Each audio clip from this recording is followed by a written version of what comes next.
El 10 de mayo de 1995, 104 trabajadores de una mina de oro en Sudáfrica entraron a un elevador al final de su turno. Estaban agotados. Habían pasado horas bajo tierra, realizando un trabajo físico extremo, peligroso, y lo único que querían era volver a la superficie, regresar a casa, descansar. Pero ese día, por una falla mecánica ocurrida miles de metros arriba de ellos, ninguno volvería a ver la luz del sol. En la región de Witwatersrand se habían descubierto enormes reservas de oro décadas atrás, lo que convirtió a la mina Vaal Reefs en una de las más productivas del mundo. Para los años 90, producía alrededor de 75 toneladas de oro al año, con un valor cercano a los 900 millones de dólares.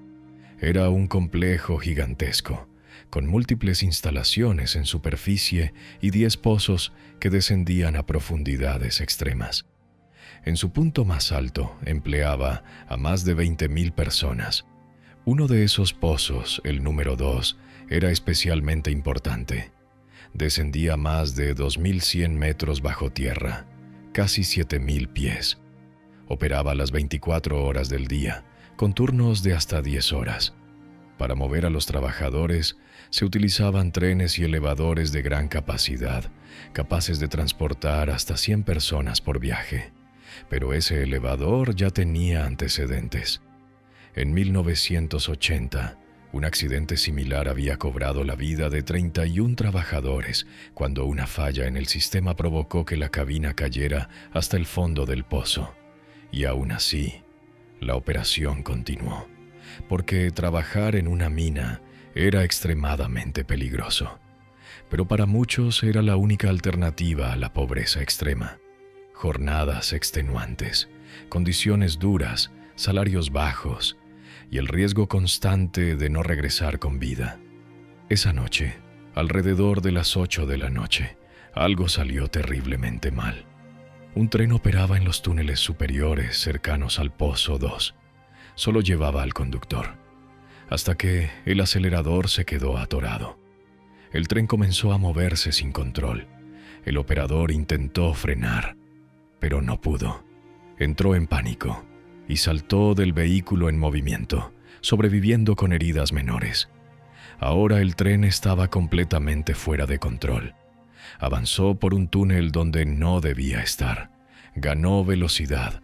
Atravesó los sistemas de seguridad diseñados para detenerlo y terminó cayendo directamente dentro del pozo número 2. En ese mismo instante, el elevador con 104 trabajadores ascendía hacia la superficie. Lo que pasó después fue brutal. El tren cayó a gran velocidad y se estrelló directamente contra el elevador. El impacto fue devastador. El cable que sostenía la cabina se desprendió. Y todo, el tren, el elevador y las personas dentro, cayó otros 460 metros hasta el fondo del pozo. El golpe fue tan violento que fue detectado por equipos sísmicos en la superficie. De inmediato se detuvieron las operaciones y se enviaron equipos de rescate. Pero cuando lograron llegar al fondo, no encontraron a nadie con vida. Los trabajadores del nivel superior murieron en el impacto inicial. Los del nivel inferior probablemente sobrevivieron unos instantes más, pero la caída final lo hizo imposible. La estructura del elevador quedó completamente aplastada, reducida a menos de medio metro de altura. Durante días, los equipos de rescate trabajaron para recuperar los cuerpos, en condiciones extremadamente difíciles. El calor, la profundidad y la violencia del accidente complicaron todo. Muchos cuerpos estaban incompletos. Fue una escena devastadora, incluso para los rescatistas, muchos de los cuales necesitaron apoyo psicológico después. La investigación reveló algo inquietante. El tren se salió de control por una falla mecánica, pero los sistemas diseñados para detenerlo no funcionaron correctamente. Y aún peor, el propio sistema de seguridad del elevador contribuyó a la tragedia, existía un mecanismo automático que liberaba el cable en caso de sobrecarga para evitar accidentes. Pero, en este caso, ese mismo sistema hizo que el elevador se soltara tras el impacto, provocando la caída mortal. Una medida de seguridad. Terminó siendo la causa que hizo el accidente mucho más letal. Se cree que, sin ese sistema, algunos trabajadores podrían haber sobrevivido el impacto inicial el tiempo suficiente para ser rescatados.